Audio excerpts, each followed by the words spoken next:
दोस्तों नमस्कार। ये है मार्गदर्शन फॉर सिविल सर्विसेज। मैं अनुराग चौधरी।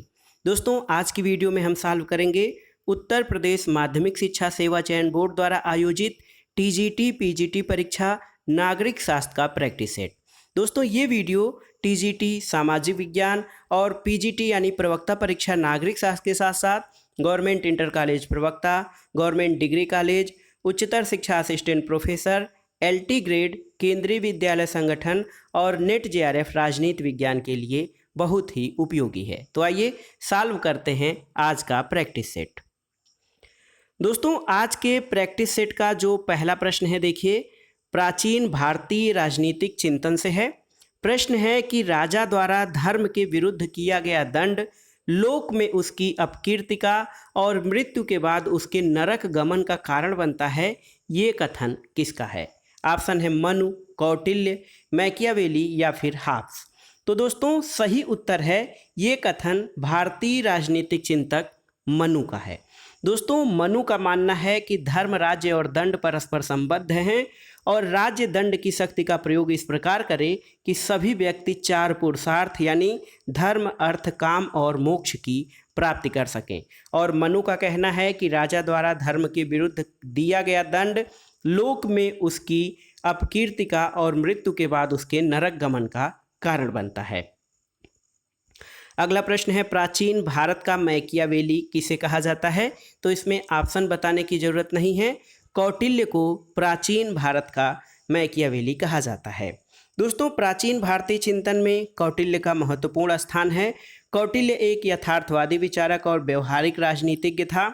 कौटिल्य को शासन कला और कूटनीति का सबसे महान प्रतिपादक कहा जाता है और मध्यकाल के यूरोप में मैकियावेली ने अपनी पुस्तक प्रिंस में शासन कला का महत्वपूर्ण विचार दिया है और प्राचीन भारत का मैकियावेली कौटिल्य को कहा जाता है। अगला प्रश्न दोस्तों सूची 1 का सूची 2 से सुमेलन कराना है। देखिए, अरस्तु की महत्वपूर्ण पुस्तक है पॉलिटिक्स, प्लेटो की प्रमुख पुस्तक रिपब्लिक है, कौटिल्य की पुस्तक अर्थशास्त्र है और रूसो का द सोशल कॉन्ट्रैक्ट। तो ये बहुत ही आसान सी पुस्तकें थी लेखकों की और इस आधार पर आप सही विकल्प का चयन करेंगे। ऑप्शन बी आपका सही उत्तर हो जाएगा। अगला प्रश्न देखते हैं दोस्तों, भारत के संविधान के किस भाग में केंद्र राज्य संबंध यानी सेंटर स्टेट रिलेशंस का उल्लेख किया गया है? ऑप्शन है भाग 10, भाग 11, भाग 14 या फिर भाग 15। तो सही उत्तर है भाग 11। दोस्तों देखिए, केंद्र और राज्यों के मध्य बेहतर संबंधों की स्थापना के लिए उनके मध्य विधायी, प्रशासनिक और वित्तीय संबंधों का वर्णन संविधान के भाग 11 और भाग 12 में किया गया है। केंद्र राज्य विधायी संबंध के प्रावधान भाग 11 में अनुच्छेद 245 से 255 तक किए गए हैं और केंद्र राज्य प्रशासनिक संबंध भाग 11 में अनुच्छेद 256 से 263 तक वर्णित हैं। इसके अलावा केंद्र और राज्यों के बीच वित्तीय संबंध, इनका वर्णन भाग 12 में अनुच्छेद 268 से 281 तक किया गया है। अगला प्रश्न देखते हैं, अनुच्छेद 356 के अंतर्गत किसी राज्य में राष्ट्रपति शासन की अधिकतम अवधि कितनी हो सकती है? 1 वर्ष, 2 वर्ष, 3 वर्ष या 4 वर्ष? तो सही उत्तर है दोस्तों, देखिए सही उत्तर है ऑप्शन सी 3 वर्ष। देखिए, संविधान के अनुच्छेद 356 के अनुसार राज्यों में संवैधानिक तंत्र की विफलता पर राष्ट्रपति शासन की घोषणा की जा सकती है और इस प्रकार की उद्घोषणा जारी होने के 2 माह के भीतर इसका संसद के दोनों सदनों द्वारा अनुमोदन हो जाना चाहिए और यदि उद्घोषणा दोनों सदनों द्वारा स्वीकृत हो तो राष्ट्रपति शासन 6 माह तक चलता है, लेकिन प्रत्येक 6 माह पर संसद की स्वीकृति से इसे अधिकतम 3 वर्ष की अवधि तक बढ़ाया जा सकता है। अगला प्रश्न है दोस्तों, किसने राज्य की परिभाषा देते हुए लिखा है कि राज्य बहुसंख्यक समाजों का ऐसा संगठन है जो सामान्य अधिकारों और पारस्परिक लाभों को प्राप्त करने के लिए बनाया जाता है? ऑप्शन है गार्नर, प्लेटो, सिसरो या फिर बोदा। तो ये परिभाषा दोस्तों राज्य की सिसरो के द्वारा दी गई है। रोमन राजनीतिक विचारक हैं सिसरो और सिसरो के अनुसार राज्य बहुसंख्यक समाजों का ऐसा संगठन है जो सामान्य अधिकारों और पारस्परिक लाभों को प्राप्त करने के लिए बनाया जाता है। सिसरो ने अपने प्रसिद्ध पुस्तक डी रिपब्लिका में राज्य के विचार को प्रतिपादित किया है। अगला प्रश्न है दोस्तों, प्लेटो ने न्याय सिद्धांत का वर्णन अपनी किस पुस्तक में किया है? द लॉज में, स्टेट्समैन में, रिपब्लिक में या फिर लिबर्टी में? तो सही उत्तर है प्लेटो ने न्याय सिद्धांत का विस्तृत और विशद वर्णन अपनी पुस्तक रिपब्लिक में किया है। दोस्तों, रिपब्लिक में न्याय का विचार इतना अधिक विस्तार से वर्णित है कि इसको रिपब्लिक का दूसरा शीर्षक कंसर्निंग जस्टिस यानी न्याय से संबंधित कहा जाता है। अगला प्रश्न लोकतंत्र की परिभाषा से संबंधित है। देखिए, लोकतंत्र ऐसा शासन है जिसमें देश का बड़ा भाग शासन करता है। ये कथन किसका है? ऑप्शन है James Bryce, A.V.. Dicey, Schumpeter या फिर अब्राहम लिंकन। तो सही उत्तर है ये परिभाषा दोस्तों ए.वी. डायसी की है। ए.वी. डायसी एक ब्रिटिश न्यायविद और संवैधानिक सिद्धांतकार थे। उनके अनुसार लोकतंत्र ऐसा शासन है जिसमें देश का बड़ा भाग शासन करता है। डायसी ने लोकतंत्र को बहुमत की भागीदारी के रूप में परिभाषित किया है और डायसी का जो सबसे प्रमुख सिद्धांत जिसके कारण डायसी का नाम प्रसिद्ध है वो है विधि का शासन या रूल ऑफ लॉ। तो देखिए, लोकतंत्र ऐसा शासन है जिसमें देश का बड़ा भाग शासन करता है। ये ए.वी. डायसी की परिभाषा है। अगला प्रश्न है दोस्तों, अखिल भारतीय सिविल सर्विसेज के अभ्यर्थियों का चयन किया जाता है किसके द्वारा? तो अखिल भारतीय सिविल सेवा के अभ्यर्थियों का चयन संघ लोक सेवा आयोग यानी यूपीएससी के द्वारा किया जाता है। भारतीय संविधान के अनुच्छेद 315(1) के अंतर्गत संघ के लिए एक लोक सेवा आयोग और प्रत्येक राज्य के लिए एक लोक सेवा आयोग के गठन का प्रावधान किया गया है और अखिल भारतीय सिविल सर्विसेज के अभ्यर्थियों का चयन संघ लोक सेवा आयोग द्वारा किया जाता है। दोस्तों, अखिल भारतीय सिविल सर्विसेज के अंतर्गत भारतीय प्रशासनिक सेवा, भारतीय पुलिस सेवा और भारतीय वन सेवा को शामिल किया गया है। अगला प्रश्न है, राज्य की उत्पत्ति के संदर्भ में सामाजिक समझौते के सिद्धांत से कौन संबंधित नहीं है? देखिए, हॉब्स, लॉक, बेंथम या फिर रूसो। तो आप जानते हैं कि बेंथम जो हैं सामाजिक समझौते के सिद्धांत से संबंधित नहीं हैं। बेंथम जो हैं उपयोगितावादी हैं और प्रमुख समझौतावादी विचारकों में देखिए हॉब्स, लॉक, रूसो के अलावा रिचर्ड हुकर, अल्थ्यूसियस और ह्यूगो ग्रोसियस का नाम आता है। अगला प्रश्न है दोस्तों, कब से भारत में इस बात पर सर्वसम्मति बनी कि लोकसभा उपाध्यक्ष का पद प्रतिपक्ष दल को दिया जाना चाहिए? ऑप्शन है 1984, 1989, 1996 या फिर 2001। तो दोस्तों देखिए, ये जो आपका उत्तर हो जाएगा 1900। देखिए दोस्तों, कब से सहमति बनी थी? तो उत्तर है आपका 1996। ऑप्शन सी आपका सही उत्तर हो जाएगा। दोस्तों, वर्ष 1996 में भारत में लोकसभा उपाध्यक्ष का पद प्रतिपक्ष को या विपक्षी दल को दिया जा रहा है। हालांकि संविधान में इससे संबंधित उल्लेख नहीं मिलता है। ये प्रक्रिया संसदीय परंपरा पर आधारित है और उपाध्यक्ष भी लोकसभा का ही सदस्य होता है। तो 1996 से लोकसभा उपाध्यक्ष का पद प्रतिपक्ष दल को दिया जा रहा है। अगला प्रश्न है, जहाँ कोई विधि नहीं वहाँ कोई स्वतंत्रता नहीं। तो इसमें बिना ऑप्शन के भी आप जानते हैं इस कथन को, ये जॉन लॉक का कथन है। दोस्तों, जॉन लॉक को उदारवाद का जनक कहा जाता है और लॉक ने विधि और स्वतंत्रता के मध्य संबंधों का वर्णन करते हुए कहा है कि जहाँ विधि समाप्त होती है वहाँ निरंकुशता आरंभ हो जाती है, जहाँ कोई विधि नहीं है वहाँ कोई स्वतंत्रता नहीं है और विधि स्वतंत्रता का संरक्षण ही नहीं करती बल्कि उसमें वृद्धि भी करती है। लॉक का ऐसा मानना है। अगला प्रश्न है, निरंकुश संप्रभुता का सर्वाधिक सशक्त समर्थक कौन था? तो उत्तर है हॉब्स।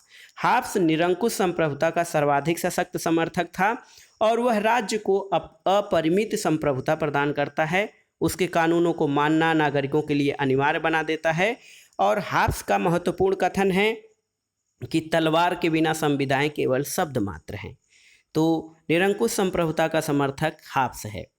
अगला प्रश्न है, भारतीय संविधान सभा के संबंध में कौन से कथन सही हैं? आपको बताना है। कुछ कथन दिए गए हैं। तो देखिए, संविधान सभा के गठन के लिए राज्यों की विधानसभाओं का उपयोग निर्वाचक मंडल के रूप में किया गया था, इसलिए संविधान सभा अप्रत्यक्ष निर्वाचन का परिणाम थी। तो ये आपका गलत हो गया कि यह प्रत्यक्ष निर्वाचन का परिणाम थी। तो ये प्रत्यक्ष निर्वाचन का परिणाम नहीं थी, बल्कि संविधान सभा अप्रत्यक्ष निर्वाचन का परिणाम थी। इसका निर्वाचन वयस्क मताधिकार पर आधारित नहीं था। तो दोस्तों इसका निर्वाचन जो है वयस्क मताधिकार के सिद्धांत पर आधारित नहीं था। तो देखिए यहाँ पर ये है। और इसके अलावा जो कथन दे रहे हैं कि यह बहुदलीय संरचना नहीं थी, तो यह एक बहुदलीय संरचना थी, आप जानते हैं, और यह कई समितियों के माध्यम से कार्यरत थी। तो सही है कि यह कई समितियों के माध्यम से कार्यरत थी।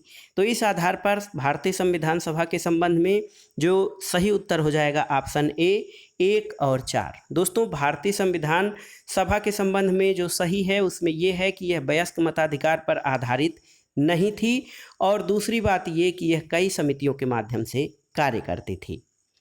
अगला प्रश्न देखते हैं, राज्य सरकार का कार्यकारी अध्यक्ष या संवैधानिक प्रमुख कौन होता है?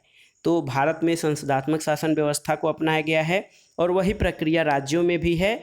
जिस प्रकार से केंद्र सरकार में या संघ सरकार का कार्यकारी अध्यक्ष राष्ट्रपति होता है संवैधानिक प्रमुख, उसी प्रकार राज्य सरकार का कार्यकारी अध्यक्ष दोस्तों कौन होता है? राज्यपाल। तो देखिए राज्य सरकार का कार्यकारी अध्यक्ष या राज्य की कार्यपालिका शक्ति राज्यपाल में निहित होगी, जिसका प्रयोग वह इस संविधान के अनुसार स्वयं या अपने अधीनस्थ अधिकारियों के द्वारा करेगा, और इसका वर्णन संविधान के अनुच्छेद 154(1) में किया गया है। अगला प्रश्न सबसे आसान सा प्रश्न है, राजनीति शास्त्र के अध्ययन का प्रारंभ और अंत राज्य के साथ होता है। ये परिभाषा किसकी है? तो दोस्तों ये परिभाषा गार्नर की है। गार्नर ने अपनी पुस्तक पॉलिटिकल साइंस एंड गवर्नमेंट में राजनीति विज्ञान की प्रकृति और विषय क्षेत्र के संबंध में कहा है कि राजनीति विज्ञान का प्रारंभ और अंत राज्य के साथ होता है। अगला प्रश्न है, संसदात्मक सरकार में कार्यपालिका अपने समस्त कार्यों और नीतियों के लिए किसके प्रति उत्तरदायी होती है? राज्य अध्यक्ष के प्रति, लोकसभा अध्यक्ष के प्रति, न्यायपालिका के प्रति या विधायिका के प्रति? तो सही उत्तर है दोस्तों संसदात्मक शासन व्यवस्था को उत्तरदायी शासन व्यवस्था भी कहा जाता है, और इसमें कार्यपालिका अपने समस्त कार्यों और नीतियों के लिए विधायिका के प्रति उत्तरदायी होती है। दोस्तों देखिए संसदीय शासन प्रणाली विधायिका और कार्यपालिका की सामंजस्य पर आधारित होती है, और इस व्यवस्था में कार्यपालिका का सदस्य होने के लिए विधायिका का सदस्य होना जरूरी होता है। अगला प्रश्न है, सूची 1 का सूची 2 से सुमेलन कराना है। देखिए विधि का शासन या रूल ऑफ लॉ अभी हमने चर्चा किया है, ये एवी डायसी का सिद्धांत है। शक्ति पृथक्करण का सिद्धांत मॉन्टेस्क्यू द्वारा प्रतिपादित किया गया है। प्राकृतिक अधिकारों का सिद्धांत जॉन लॉक के द्वारा, और एकत्ववाद या एकलवादी संप्रभुता का सिद्धांत जॉन ऑस्टिन के द्वारा प्रतिपादित किया गया है। तो देखिए सही उत्तर आपका हो जाएगा ऑप्शन ए 4, 1, 3, 2। अगला प्रश्न है, भारतीय संघीय व्यवस्था की विशेषताएं क्या हैं? देखिए शक्तियों का बंटवारा, शक्तियों का पृथक्करण, स्वतंत्र न्यायपालिका और प्रधानमंत्री का नेतृत्व। तो दोस्तों यहाँ पे शक्तियों का बंटवारा और स्वतंत्र न्यायपालिका भारतीय संघीय व्यवस्था की विशेषताएं हैं। दोस्तों शक्तियों का पृथक्करण अध्यक्षात्मक शासन प्रणाली में पाया जाता है, और प्रधानमंत्री का नेतृत्व संसदीय प्रणाली की विशेषता है। तो देखिए शक्तियों का बंटवारा और स्वतंत्र न्यायपालिका यानी 1 और 3 ये आपके भारत की संघीय व्यवस्था की विशेषताओं में शामिल है। अगला प्रश्न है, समाजवाद यानी सोशलिज्म शब्द का प्रयोग पहली बार किसने किया था? आपको बताना है समाजवाद या सोशलिज्म शब्द का प्रयोग सबसे पहले किसने किया था। ऑप्शन है आपके रॉबर्ट ओवेन, मार्क्स, एंगेल्स या सेंट साइमन। तो सही उत्तर है समाजवाद शब्द का प्रयोग सबसे पहले रॉबर्ट ओवेन ने किया था। रॉबर्ट ओवेन एक ब्रिटिश उद्योगपति, मानव प्रेमी और सहकारिता आंदोलन के अग्रदूत थे। तो देखिए रॉबर्ट ओवेन ने सबसे पहले समाजवाद शब्द का प्रयोग किया था। अगला प्रश्न है, न्याय के प्रति मार्क्सवादी दृष्टिकोण की आधारभूत धारणा क्या है? आवश्यकता, अर्हता, वर्ग या फिर शोषण? तो सही उत्तर है मार्क्सवादी दृष्टिकोण न्याय के प्रति जो है उसकी आधारभूत धारणा है शोषण। दोस्तों शोषण इसलिए क्योंकि कार्ल मार्क्स कहता था कि उत्पादन और वितरण की अन्यायपूर्ण व्यवस्था में पूंजीपतियों द्वारा श्रमिकों का क्या होता है ये शोषण किया जा रहा है जो वर्ग संघर्ष का कारण बनेगा। परिणाम स्वरूप पूंजीवादी व्यवस्था के स्थान पर समाजवादी युग की स्थापना होगी। और जो है न्याय के प्रति मार्क्सवादी दृष्टिकोण इस बात पर आधारित है कि ये शोषण पर आधारित व्यवस्था है। अगला प्रश्न देखते हैं, मनुष्य स्वतंत्र जन्मा है लेकिन सर्वत्र जंजीरों में जकड़ा हुआ है, ये कथन किसका है? तो आप जानते हैं ये विरोधाभासी कथन रूसो का है। रूसो ने अपनी प्रसिद्ध पुस्तक सोशल कॉन्ट्रैक्ट में लिखा है कि मनुष्य स्वतंत्र जन्मा है और वह सर्वत्र जंजीरों में पाया जाता है। रूसो कहता है मनुष्य जन्म से स्वतंत्र होता है लेकिन समाज की परंपराएं और राज्य के नियम उस पर अनावश्यक बंधन लगाते हैं, इससे व्यक्ति के व्यक्तित्व के विकास में बाधा आती है। अगला प्रश्न है, गोपाल कृष्ण गोखले अपना राजनीतिक गुरु किसे मानते थे? ऑप्शन है महात्मा गांधी, महादेव गोविंद रानडे, राजा राम मोहन राय या बाल गंगाधर तिलक। तो दोस्तों गोपाल कृष्ण गोखले अपना राजनीतिक गुरु महादेव गोविंद रानडे को मानते थे। गोखले महादेव गोविंद रानडे से बहुत प्रभावित थे और उन्होंने मानवीय कार्यकलाप में अंतरात्मा की प्रधानता पर बल दिया और राजनीति में नैतिकता को सबसे ऊंचा स्थान दिया था। और इसी तरह एक प्रश्न आता है कि महात्मा गांधी के राजनीतिक गुरु कौन थे? तो गोपाल कृष्ण गोखले महात्मा गांधी के राजनीतिक गुरु थे, लेकिन गोपाल कृष्ण गोखले अपना राजनीतिक गुरु एम.जी. रानडे को मानते थे। अगला प्रश्न है दोस्तों, नेताजी सुभाष चंद्र बोस द्वारा आज़ाद हिंद फौज का गठन कहाँ किया गया था? ऑप्शन है आपके रंगून में, टोक्यो में, पीकिंग में या फिर सिंगापुर में। तो सही उत्तर है ऑप्शन डी, सिंगापुर में। दोस्तों आज़ाद हिंद फौज का गठन 4 जुलाई 1943 को सुभाष चंद्र बोस के नेतृत्व में किया गया था और फौज का गठन सिंगापुर द्वीप पर किया गया था, लेकिन तब सिंगापुर ब्रिटिश द्वीप या ब्रिटिश मलय का हिस्सा हुआ करता था। अगला प्रश्न है, एक कथन है कि पुरुष के लिए युद्ध वही है जो स्त्री के लिए मातृत्व, ये कथन किसका है? ऑप्शन है चर्चिल का, मुसोलिनी का, हिटलर का या फिर सुभाष चंद्र बोस का। तो सही उत्तर है दोस्तों इटली में फांसीवाद के जनक मुसोलिनी का कथन है कि पुरुष के लिए युद्ध वही है जो स्त्री के लिए मातृत्व। तो दोस्तों देखिए मुसोलिनी और जर्मन नाजियों ने भी इस मत को स्वीकार किया है कि सभी वस्तुओं का उदय संघर्ष से होता है और संघर्ष सदैव मानव स्वभाव की जड़ में रहता है। अगला प्रश्न है, अशोक मेहता समिति ने पंचायती राज के किस प्रतिमान की संस्तुति की थी? एक स्तरीय, द्विस्तरीय, त्रिस्तरीय या फिर 4 स्तरीय।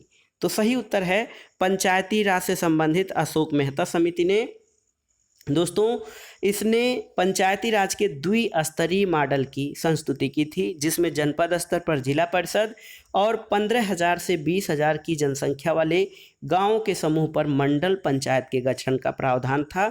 और पंचायती राज से संबंधित जो अशोक मेहता समिति थी इसका गठन 1977 में किया गया था। अगला प्रश्न है, भारतीय संविधान में पहला संशोधन कब किया गया था? आपको बताना है 1905 में, 1950 में, 1951 में, 1955 में या फिर 1958 में। तो उत्तर है दोस्तों भारतीय संविधान में पहला संशोधन वर्ष 1951 में किया गया था। और पहला संशोधन अधिनियम 1951 द्वारा कई अनुच्छेदों में संशोधन किया गया था और इसके द्वारा 2 नए अनुच्छेद 31 क और 31 ख तथा 9वीं अनुसूची को संविधान में जोड़ा गया था। तो 9वीं अनुसूची प्रथम संविधान संशोधन द्वारा जोड़ी गई और इससे तब आप ये पता लगाते हैं कि भारतीय संविधान में मूल रूप से 8 अनुसूचियां थीं और 9वीं, 10वीं, 11वीं और 12वीं अनुसूची संविधान संशोधनों के माध्यम से जोड़ी गई हैं। अगला प्रश्न है, निम्नलिखित में से कौन सा संविधान संशोधन नगरीय स्वायत्तशासी संस्थाओं की संवैधानिकता से संबंधित है? ऑप्शन है 71वां, 72वां, 73वां या 74वां। तो उत्तर है दोस्तों देखिए ये है 74वां संविधान संशोधन। 74वां संविधान संशोधन अधिनियम के द्वारा संविधान में भाग 9 क या 9A जोड़ा गया था और इस अनुसूची को जोड़कर नगरीय स्थानीय स्वशासन को दोस्तों संवैधानिक स्वरूप प्रदान किया गया था। वहीं 73वें संविधान संशोधन के द्वारा पंचायतों को संवैधानिक दर्जा दिया गया था। तो नगरीय स्वायत्तशासी संस्थाओं की संवैधानिकता से 74वां संविधान संशोधन संबंधित है। अगला प्रश्न है, निम्नलिखित में से कौन कौटिल्य के राज्य का अंग नहीं है? दोस्तों, कौटिल्य प्राचीन भारतीय राजनीतिक चिंतक और विचारक हैं। इन्होंने राज्य के सप्तांग सिद्धांत का समर्थन किया है, जिसके 7 अंग स्वामी, आमात्य, जनपद, दुर्ग, दंड, कोश और मित्र हैं। तो इसमें स्वामी, आमात्य, जनपद, दुर्ग, दंड, कोश और मित्र हैं। देखिए, इसमें वर्ण व्यवस्था शामिल नहीं है। अगला प्रश्न देखते हैं दोस्तों, भारत में पंचायती राज व्यवस्था को लागू करने वाला प्रथम राज्य कौन था? ऑप्शन है आपके राजस्थान, उत्तर प्रदेश, गुजरात या फिर कर्नाटक। तो सही उत्तर है, भारत में पंचायती राज व्यवस्था लागू करने वाला पहला राज्य राजस्थान था। भारत में पंचायती राज व्यवस्था की शुरुआत दोस्तों राजस्थान में की गई थी और वर्ष 1957 में बलवंत राय मेहता समिति ने त्रिस्तरीय पंचायतों के गठन की सिफारिश की और प्रधानमंत्री जवाहरलाल नेहरू ने 2 अक्टूबर 1959 को, याद रखिएगा, प्रधानमंत्री जवाहरलाल नेहरू ने 2 अक्टूबर 1959 को राजस्थान के नागौर जिले में पंचायती राज का उद्घाटन किया था। दोस्तों, भारत में पंचायती राज व्यवस्था को लागू करने वाला दूसरा राज्य आंध्र प्रदेश है। तो याद कर लीजिए, राजस्थान पंचायती राज व्यवस्था को लागू करने वाला प्रथम राज्य और आंध्र प्रदेश दूसरा राज्य है। अगला प्रश्न देखते हैं दोस्तों, भारतीय संविधान की प्रस्तावना में निम्न में से कौन सा शब्द प्रयुक्त नहीं हुआ है? देखिए, ऑप्शन है आपके उदारवादी, पंथनिरपेक्ष, संप्रभु या लोकतांत्रिक। तो सही उत्तर है, भारतीय संविधान की प्रस्तावना में उदारवादी शब्द का प्रयोग नहीं किया गया है। देखिए, धर्मनिरपेक्ष, संप्रभु, लोकतांत्रिक गणराज्य, समाजवादी, पंथनिरपेक्ष, लोकतंत्रात्मक गणराज्य का प्रयोग तो किया गया है, लेकिन उदारवादी शब्द का प्रयोग भारतीय संविधान की प्रस्तावना में नहीं किया गया है। अब देखते हैं दोस्तों, अगला प्रश्न है, निम्नलिखित में से किसने भारतीय संविधान की प्रस्तावना को हमारे संप्रभु प्रजातांत्रिक गणतंत्र की जन्म कुंडली कहा है? ऑप्शन है जवाहरलाल नेहरू, वल्लभ भाई पटेल, BR अम्बेडकर या फिर KM मुंशी। तो सही उत्तर है दोस्तों KM मुंशी। देखिए, KM मुंशी दोस्तों, इन्होंने भारतीय संविधान की प्रस्तावना को, देखिए, भारतीय संविधान की प्रस्तावना को हमारे संप्रभु प्रजातांत्रिक गणतंत्र की जन्म कुंडली कहा है। कन्हैयालाल माणिक लाल मुंशी सही उत्तर है दोस्तों। संविधान सभा के सदस्य थे KM मुंशी। इन्होंने संविधान की प्रस्तावना को हमारे संप्रभु प्रजातांत्रिक गणराज्य की जन्म कुंडली कहा है। और कन्हैयालाल माणिक लाल मुंशी एक कानूनविद, शिक्षाविद, लेखक और इतिहासकार थे। अगला प्रश्न देखते हैं, भारत के प्रथम अनुच्छेद के अनुसार भारत क्या है? राज्यों का समूह, राज्यों का फेडरेशन, राज्यों का कन्फेडरेशन या राज्यों का यूनियन। तो सही उत्तर है दोस्तों, हमारे संविधान के प्रथम अनुच्छेद के अनुसार भारत राज्यों का यूनियन है। तो देखिए, सही उत्तर आपका ऑप्शन डी हो जाएगा, यूनियन ऑफ स्टेट्स, यानी राज्यों का यूनियन है भारतीय संविधान के अनुच्छेद 1 के अनुसार। इसमें कहा गया है कि भारत अर्थात इंडिया राज्यों का संघ यानी यूनियन ऑफ स्टेट होगा। और भारतीय संघ का निर्माण कनाडा के मॉडल पर किया गया है और यहाँ पर संघ के लिए यूनियन शब्द का प्रयोग किया जाता है। अगला प्रश्न देखते हैं दोस्तों, नागरिकता संशोधन विधेयक 2019 संसद से कब पारित हुआ था? ऑप्शन है 11 दिसंबर 2018, 11 दिसंबर 2019, 11 अक्टूबर 2019 या फिर 11 अक्टूबर 2020। तो सही उत्तर है 11 दिसंबर 2019 को नागरिकता संशोधन विधेयक 2019 संसद से पारित हुआ था। देखिए, ये जो है नागरिकता संशोधन विधेयक 2019 लोकसभा से 9 दिसंबर 2019 को और राज्यसभा से 11 दिसंबर 2019 को पारित हुआ था और 12 दिसंबर 2019 को राष्ट्रपति के हस्ताक्षर होते ही ये विधेयक कानून बन गया था। अगला प्रश्न देखते हैं दोस्तों, भारत में राष्ट्रपति के निर्वाचन से संबंधित विवाद को कौन सुलझाता है? तो सही उत्तर है, भारत में राष्ट्रपति के निर्वाचन से संबंधित विवाद को सुलझाने का कार्य दोस्तों ये उच्चतम न्यायालय करता है। देखिए, संविधान के अनुच्छेद 71 के अनुसार राष्ट्रपति या उपराष्ट्रपति के निर्वाचन से संबंधित सभी शंकाओं और विवादों की जांच और निर्णय उच्चतम न्यायालय द्वारा किया जाता है और इस संबंध में उच्चतम न्यायालय का निर्णय अंतिम माना जाता है। अगला प्रश्न देखते हैं दोस्तों। अगला प्रश्न है कि केंद्र में राष्ट्रपति शासन लगाया जाता है। ऑप्शन देखिए, लोकसभा चुनाव के दौरान, आपातकाल के दौरान, यदि प्रधानमंत्री की मृत्यु हो जाती है, या फिर कभी नहीं, संविधान में इसका प्रावधान नहीं है। तो दोस्तों, केंद्र में राष्ट्रपति शासन कभी नहीं लगाया जाता है क्योंकि संविधान में इसका प्रावधान नहीं है। देखिए दोस्तों, केंद्र में राष्ट्रपति शासन नहीं लगाया जाता है, संविधान में इसका प्रावधान नहीं है। और राष्ट्रपति शासन वस्तुतः देखा जाए तो अनुच्छेद 356 के तहत राज्यों में संवैधानिक तंत्र विफल होने की दशा में लगाया जाता है, और वो भी राज्यों में, केंद्र में नहीं लगाया जाता है। प्रश्न आपसे देखिए रीजनिंग की तरह पूछा है, केंद्र में राष्ट्रपति शासन कब लगाया जाता है? तो केंद्र में नहीं बल्कि राज्यों में संवैधानिक तंत्र की विफलता पर राष्ट्रपति शासन लगाया जाता है। अगला प्रश्न है दोस्तों, अनुच्छेद 21A जो शिक्षा के अधिकार से संबंधित है, इसको भारतीय संविधान में कब जोड़ा गया था? आपको बताना है 85वें संविधान संशोधन अधिनियम द्वारा, 86वें संविधान संशोधन अधिनियम द्वारा, 87वें संविधान संशोधन अधिनियम या 88वें संविधान संशोधन अधिनियम द्वारा।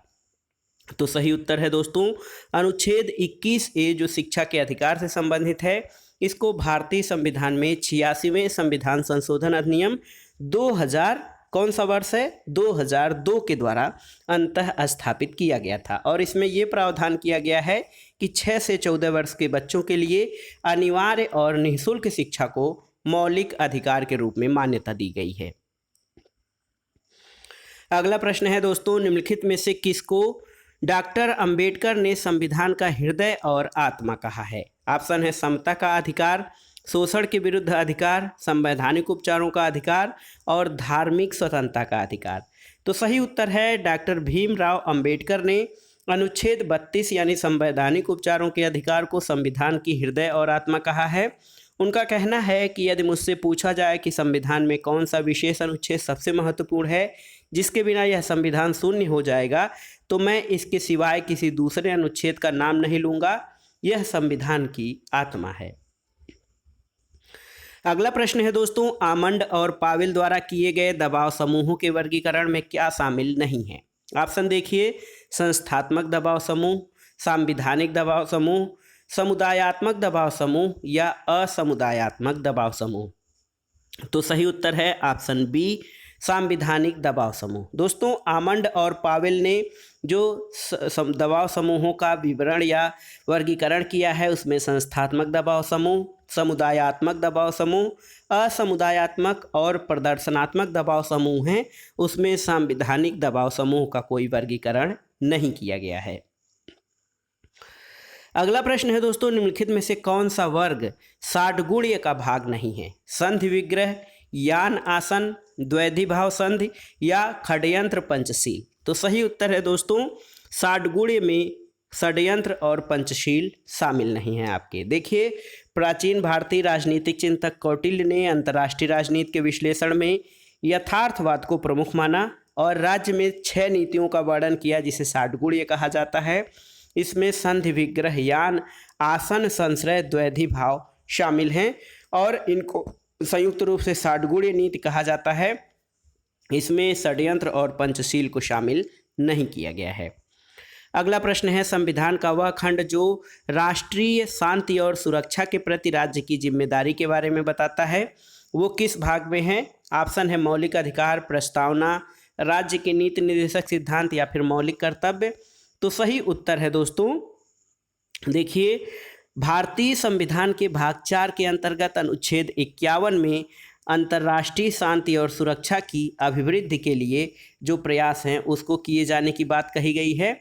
तो सही उत्तर आपका हो जाएगा दोस्तों सही उत्तर हो जाएगा राज्य के नीति निर्देशक सिद्धांत। ये बहुत ही महत्वपूर्ण प्रश्न है। राज्य के नीति निर्देशक सिद्धांत जो है आपका सही उत्तर हो जाएगा, क्योंकि ये खंड अंतर्राष्ट्रीय शांति और सुरक्षा के प्रति राज्य की जिम्मेदारी के बारे में बताता है और इसका वर्णन अनुच्छेद 51 में अंतर्राष्ट्रीय शांति और सुरक्षा में अभिवृद्धि के प्रयास के रूप में किया गया है। अगला प्रश्न है कि भारतीय संविधान का अनुच्छेद 44 किससे संबंधित है? ऑप्शन है पंचायती राज, समान नागरिक संहिता, मौलिक अधिकार या फिर मौलिक कर्तव्यों से। तो सही उत्तर है दोस्तों, देखिए संविधान का अनुच्छेद 44 जो है ये समान नागरिक संहिता से संबंधित है।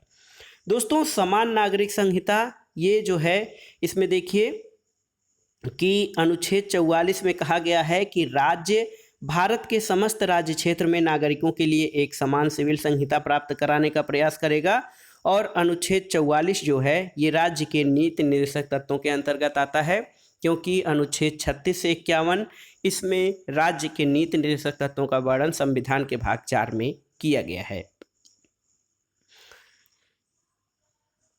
अगला प्रश्न है दोस्तों, केंद्रीय मंत्रिपरिषद सामूहिक रूप से उत्तरदायी होती है किसके प्रति? तो सही उत्तर है भारत में संसदीय शासन प्रणाली को अपनाया गया है और इस प्रणाली में शक्तियों का केंद्रीकरण मंत्रिपरिषद में होता है, जिसका प्रधान प्रधानमंत्री होता है। और संविधान के अनुच्छेद 75(3) के अनुसार मंत्रिपरिषद लोकसभा के प्रति सामूहिक रूप से उत्तरदायी होगी, ऐसा विवरण दिया गया है। तो केंद्रीय मंत्रिपरिषद सामूहिक रूप से लोकसभा के प्रति उत्तरदायी होती है। अगला प्रश्न है, भारतीय संसद निर्मित होती है किससे? तो बताने की आवश्यकता नहीं है। लोकसभा, राज्यसभा और राष्ट्रपति से मिलकर भारतीय संसद का निर्माण होता है। अगला प्रश्न है दोस्तों, भारत का राष्ट्रपति राज्यसभा में कितने सदस्य मनोनीत करता है? तो भारत का राष्ट्रपति दोस्तों ये राज्यसभा में 12 सदस्यों को मनोनीत या नामित करता है, जिनको साहित्य, विज्ञान, कला और समाज सेवा के क्षेत्र में व्यवहारिक अनुभव होता है। तो ऑप्शन डी आपका सही है, भारत का राष्ट्रपति राज्यसभा में 12 सदस्यों को मनोनीत करता है। अगला प्रश्न है दोस्तों, लोकायुक्त की स्थापना सर्वप्रथम किस राज्य में की गई थी? तो ये था महाराष्ट्र राज्य। दोस्तों महाराष्ट्र में लोकायुक्त की स्थापना सबसे पहले 1971 में की गई थी। हालांकि वर्ष 1970 में लोकायुक्त अधिनियम के माध्यम से लोकायुक्त की संस्था को प्रस्तुत करने वाला उड़ीसा भारत का पहला राज्य था, लेकिन उड़ीसा में उससे संबंधित अधिनियम 1983 में जाकर पारित हो पाया था। अगला प्रश्न देखते हैं, बहुत ही महत्वपूर्ण है। निम्नलिखित में से कौन सा देश संयुक्त राष्ट्र संघ की सुरक्षा परिषद में अस्थायी सदस्य नहीं है? आपको बताना है। ऑप्शन है संयुक्त राज्य अमेरिका, रूस, भारत या फिर चीन। तो सही उत्तर है संयुक्त राष्ट्र सुरक्षा परिषद के जो 5 अस्थायी सदस्य हैं, देखिए उनमें संयुक्त राज्य अमेरिका, रूस, चीन, ब्रिटेन और फ्रांस हैं, जबकि भारत अस्थायी परिषद संयुक्त राष्ट्र सुरक्षा परिषद का अस्थायी सदस्य नहीं है। अगला प्रश्न भी संयुक्त राष्ट्र संघ से ही संबंधित है। संयुक्त राष्ट्र संघ का सचिवालय कहाँ स्थित है? ऑप्शन है वाशिंगटन डीसी में, न्यूयॉर्क में, लंदन में या फिर पेरिस में। तो सही उत्तर है दोस्तों, यूएनओ का सचिवालय आपका न्यूयॉर्क में स्थित है। देखिए संयुक्त राष्ट्र संघ का मुख्यालय संयुक्त राज्य अमेरिका में है और वहीं संयुक्त राष्ट्र संघ की एक महत्वपूर्ण संरचना अंतर्राष्ट्रीय न्यायालय का मुख्यालय नीदरलैंड के द हेग में है, लेकिन संयुक्त राष्ट्र संघ का सचिवालय आपका न्यूयॉर्क में स्थित है। अगला प्रश्न है दोस्तों, देखिए बहुत ही महत्वपूर्ण है। निम्नलिखित में से कौन दल विहीन लोकतंत्र का समर्थक था? आपको बताना है। तो देखिए ऑप्शन है आपके, ऑप्शन है जवाहरलाल नेहरू, जयप्रकाश नारायण, लाल बहादुर शास्त्री या माओ से तुंग। तो आपको बताना है कि कौन दल विहीन लोकतंत्र का समर्थक था। तो उत्तर है दोस्तों ऑप्शन बी, जयप्रकाश नारायण। देखिए जयप्रकाश नारायण दल विहीन लोकतंत्र के समर्थक थे, किंतु वे लोकतंत्र की पश्चिमी अवधारणा और संसदीय शासन प्रणाली के आलोचक थे। उन्होंने दल विहीन लोकतंत्र का समर्थन किया और सामुदायिक लोकतंत्र की पंच स्तरीय संरचना का सुझाव दिया था और जयप्रकाश नारायण के अनुसार संसदीय लोकतंत्र का सबसे बड़ा दोष उसमें विद्यमान केंद्रीकरण की प्रवृत्ति होती है। अगला प्रश्न है दोस्तों, लोकतंत्र शासन का विकृत स्वरूप है, ये कथन किसका है? तो सही उत्तर है ऑप्शन सी, अरस्तु। दोस्तों, अरस्तु ने लोकतंत्र को शासन का विकृत स्वरूप कहा है। उसके अनुसार बहुत से व्यक्तियों के शासन का सामान्य रूप मध्य वर्ग तंत्र पॉलिटी होता है और उसका विकृत रूप लोकतंत्र यानी डेमोक्रेसी होता है।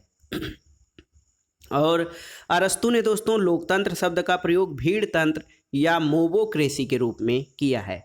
और अरस्तु का मानना था कि लोकतंत्र बहुमत का शासन होता है और यदि बहुसंख्यक की मूर्खों, अज्ञानियों और स्वार्थी व्यक्तियों का हो तो उसका अत्याचार एक व्यक्ति या कुछ व्यक्तियों के शासन के अत्याचार से कहीं अधिक भयंकर होता है।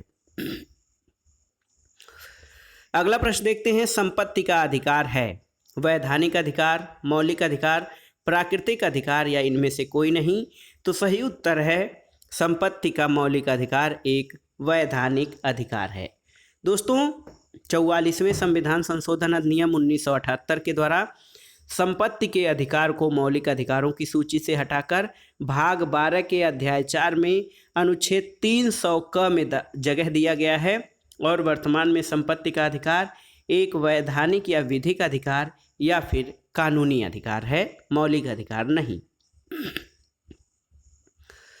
अगला प्रश्न है, निम्नलिखित में से कौन सी प्लेटो की रिपब्लिक का प्रधान पात्र नहीं है? पॉलीमार्कस, एंटीमेंटस, प्रोटेगोरस या फिर ग्लाउकन?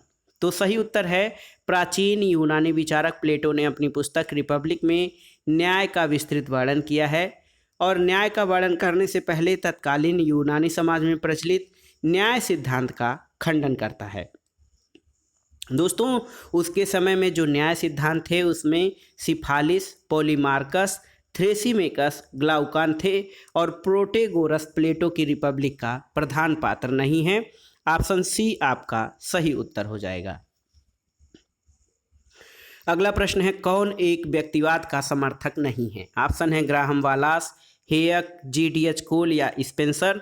तो सही उत्तर है GDH कोल। दोस्तों, GDH कोल एक व्यक्तिवादी विचारक न होकर श्रेणी समाजवादी विचारक हैं और श्रेणी समाजवाद संपूर्ण सामाजिक व्यवस्था को विभिन्न प्रकार की श्रेणियों द्वारा संगठित करने पर बल देता है और अन्य श्रेणी समाजवादी विचारकों में AJ पेंटी, AR ऑरेंज और HG हॉब्सन महत्वपूर्ण हैं। ग्राहम वालास, FA हेयक और स्पेंसर महत्वपूर्ण व्यक्तिवादी विचारकों में आते हैं। GDH कोल श्रेणी समाजवादी और बहुलवादी विचारकों की श्रेणी में आते हैं। अगला प्रश्न है दोस्तों, ट्रस्टीशिप या न्यासिता के सिद्धांत का प्रतिपादन किसने किया है? तो आप जानते हैं ट्रस्टीशिप या न्यासिता के सिद्धांत के प्रतिपादक महात्मा गांधी हैं। दोस्तों, महात्मा गांधी के अनुसार पूंजीपतियों द्वारा स्वयं को अपनी संपत्ति का स्वामी न मानकर उसे समाज की धरोहर और अपने को उस धरोहर का संरक्षक मानना चाहिए। तो देखिए, ट्रस्टीशिप के सिद्धांत का प्रतिपादन महात्मा गांधी ने किया था। अगला प्रश्न है, अपने आप को अधिकतम कष्ट देकर दूसरों को अधिकतम सुख देना ही अहिंसा है, ये किसका कथन है? तो उत्तर है ये कथन महात्मा गांधी का है, जो कहते हैं अपने आप को अधिकतम कष्ट देकर दूसरों को अधिकतम सुख देना अहिंसा की श्रेणी में आता है। अगला प्रश्न है दोस्तों, सरकारिया आयोग का संबंध किससे है? बहुत ही आसान सा प्रश्न है। सरकारिया आयोग केंद्र राज्य संबंधों से संबंधित है और जून 1983 में भारत सरकार ने सर्वोच्च न्यायालय के सेवानिवृत्त न्यायाधीश न्यायमूर्ति RS सरकारिया की अध्यक्षता में 3 सदस्यीय आयोग की नियुक्ति की थी और इसका कार्य भारत में केंद्र राज्य संबंधों से संबंधित मामलों की जांच पड़ताल करना था। अगला प्रश्न है, निम्नलिखित में से कौन भारत में निर्वाचन सुधारों से संबद्ध नहीं है? ऑप्शन है तारकुंडे समिति, दिनेश गोस्वामी समिति, NN बोहरा समिति या फिर इंद्रजीत गुप्त समिति? तो सही उत्तर है निर्वाचन सुधारों से ANN बोहरा समिति का संबंध नहीं है, जबकि बोहरा समिति राजनीति के अपराधीकरण और अपराधियों, राजनीतिज्ञों और नौकरशाहों के गठजोड़ का अध्ययन करने के लिए 1992 में केंद्र सरकार द्वारा पूर्व गृह सचिव NN बोहरा की अध्यक्षता में गठित की गई थी और इस समिति ने अपनी रिपोर्ट 1993 में प्रस्तुत कर दी थी, लेकिन उसको सार्वजनिक नहीं किया गया था तारकुंडे समिति, दिनेश गोस्वामी समिति और इंद्रजीत गुप्त समिति भारत में निर्वाचन सुधारों से संबंधित है। अगला प्रश्न है, संप्रभुता पर एक वैज्ञानिक क्रमबद्ध और पूर्ण रूप से सर्वप्रथम विचार किसने दिया है? ऑप्शन देखिए, मैकियावेली, बोधा, लाक या फिर ऑस्टिन। तो सही उत्तर है जीन बोधा। दोस्तों, संप्रभुता पर वैज्ञानिक क्रमबद्ध और पूर्ण रूप से सर्वप्रथम विचार देने का श्रेय फ्रेंच विचारक जीन बोधा को है। बोधा को आधुनिक संप्रभुता का जनक भी कहा जाता है और बोधा ने अपनी पुस्तक the 6 books concerning the Republic 1576 में संप्रभुता के विचार प्रतिपादित किया था। अगला प्रश्न है, कौन सी उदारवादी आंदोलन की प्रमुख अवधारणा नहीं है? व्यक्ति स्वातंत्र्य, विधि का शासन, शक्तिशाली राज्य या राजनीतिक अधिकार। तो सही उत्तर है ऑप्शन सी, शक्तिशाली राज्य उदारवादी आंदोलन की प्रमुख अवधारणा नहीं है। दोस्तों, उदारवाद में व्यक्ति की स्वतंत्रता, विधि का शासन और राजनीतिक अधिकारों पर बल देता है और उदारवादी विचारधारा के जनक जॉन लॉक को माना जाता है। दोस्तों, यहाँ पर उदारवादी शक्तिशाली राज्य की अवधारणा में विश्वास नहीं करते हैं और ये उदारवादी आंदोलन की अवधारणा नहीं है। अगला प्रश्न है, स्वतंत्रता और समानता एक दूसरे के विरोधी हैं, ये मत किसने दिया था? देखिए, स्वतंत्रता और समानता को एक दूसरे के विरोधी मानने का विचार या मत किसका था? ऑप्शन है टी.एच. ग्रीन, ऑप्शन है Lord Acton, T H. Green, H J. Laski या फिर अर्नेस्ट बार्कर।